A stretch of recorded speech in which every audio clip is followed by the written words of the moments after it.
मुसलमान को इंडिया की जीत से नाराज़गी थी और इस तरह से ये मामला बिगड़ा है। ये परसेप्शन चूँकि देश में बहुत सारे लोगों ने पहले से ही बना रखा है कि मुसलमान जो हैं वो देश विरोधी हैं। वो इंडिया की जीत के नाम पर मस्जिदों और धर्म स्थलों के बाहर सिर्फ शोर शराबा करना और नारा करना उनका काम था। सुतली बम मस्जिद पर फेंका गया।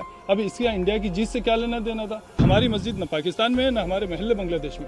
हम इसी हिंदुस्तान के निवासी हैं। ये मंदिर के सामने होता तब भी गलत था, ये मस्जिद के सामने है तो क्यों गलत नहीं? मुझे ये खबर मिली है सोशल मीडिया से के थ्रू, चूँकि ये बाकायदा पूरे देश में ये माहौल बनाने की कोशिश की जा रही है या खबर फैलाने की कोशिश की जा रही है कि मुसलमान को इंडिया की जीत से नाराज़गी थी और इस तरह से ये मामला बिगड़ा है और मुसलमानों की वजह से ये सब कुछ हुआ है। ये एक गलत बात फैलाई जा रही है और इस चीज़ से हमें बहुत दुख हुआ है। मुस्लिम कौम को या मुस्लिम समाज को इस तरह बदनाम करने की कोई ज़रूरत नहीं है। मुसलमान भी इसी देश के वासी हैं। ये परसेप्शन चूँकि देश में बहुत सारे लोगों ने पहले से ही बना रखा है कि मुसलमान जो हैं वो देश विरोधी हैं, और जबकि कहानी यहाँ पर जो शुरू हुई है वो इस तरह शुरू हुई है कि सबसे पहली चीज़ शासन प्रशासन से जिस तरह की चूक हुई है, उन चूकों के चलते यहाँ पर यह हादसा हुआ है। दोनों तरफ के लोगों से की सहमति, शासन की, प्रशासन की मौजूदगी में और बीचवानी में रखकर ये बात तय हुई थी कि जामा मस्जिद के इस रूट से किसी तरह का जुलूस नहीं निकलेगा। रात को जो जुलूस निकला उसकी पहली बात तो कोई परमिशन नहीं थी, उसकी कोई आगवानी करने वाला नहीं था, वो एक उपद्रवियों की भीड़ थी।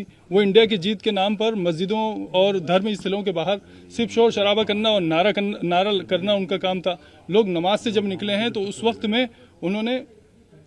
वक्त में ये भी हुआ है कि सुतली बम मस्जिद पर फेंका गया। अब इसका इंडिया की जीत से क्या लेना देना था? क्या मस्जिद पर बम फेंकने से इंडिया की जीत का जश्न मनेगा?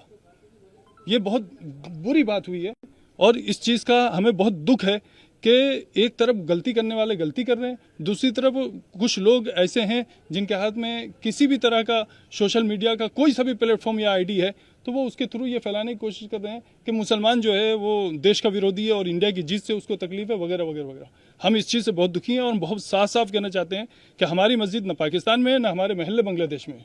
हम इसी हिंदुस्तान के निवासी हैं, इसी हिंदुस्तान में हम रहे हैं, इसी हिंदुस्तान में हम रहते हैं, इसी हिंदुस्तान के साथ हमारा रिश्ता है। इस तरह की बातें करना ये और फिर कुछ लोगों की तो मैं समझता हूँ कुछ लोगों की तो रोजी रोटी या नेतागिरी या उनका अपना जो भी प्रोफेशन है वो तो हिंदू मुस्लिम पर चल रहा है। तो उन लोगों के पास पद है या ओहदा है या पावर है, वो इस तरह की बात करते हैं, उनको शोभा नहीं देता।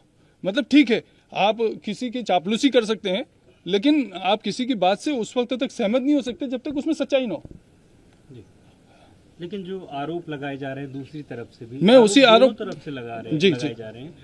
दूसरा पक्ष ये कह रहा है कि कोई पटाखा नहीं फोड़ा गया, दूसरा पक्ष ये भी कह रहा है कि जुलूस निकल रहा था, हमने भारत माता तक की जय के नारे लगाए, पीछे से पत्थरबाजी हुई। मस्जिद से वैसा उनका इस प्रकार की वीडियो भी आ रही है कि मस्जिद से कुछ लोग निकल रहे हैं और एक नारे समझ गया, मैं आपकी बात समझा। अब मेरी बात को जरा ध्यान से सुनिए। यहाँ मस्जिदों में पत्थर के ढेर लगे हैं क्या?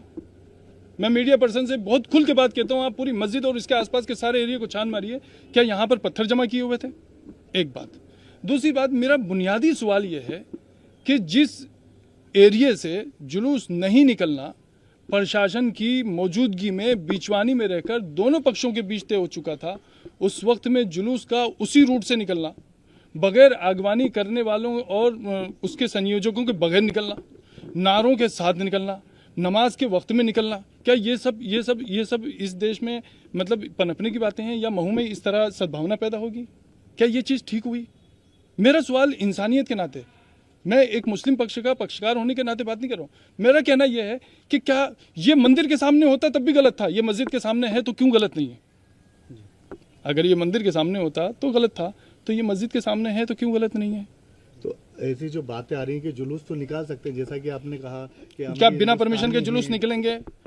मैं आपसे लिखा हुआ ले लूँ? नहीं, देश की जीत के जुलूस के लिए कोई रूट तो होता है, कुछ गाइडलाइंस तो होती हैं, कुछ तो व्यवस्था होती है। नहीं तो पॉलिटिक्स अगर कोई वो होता तो बिल्कुल गाइडलाइन होती है, तो देश की जीत का तो नहीं, देश की जीत के जश्न, आपने बताया, मेरी बात सुनो, देश की जीत के जश्न के लिए कुछ तो थोड़ा तो कहीं तो कुछ तो पाबंदी होगी ना। जो वीडियो मार्केट में चल रहे हैं उसमें मुस्लिम समाज के लोग पत्थर फेंकते हुए नजर आ रहे हैं, उस पर क्या कहना है? नहीं, दूसरी तरफ से तो फूल आ रहे थे, बस यही कहूँगा मैं। यानी कि दोनों तरफ से पथराव हुआ। बिल्कुल बिल्कुल ठीक है, मैं मान रहा हूँ ना भाई, पथराव ऐसा नहीं, मैं ये नहीं कह रहा हूँ।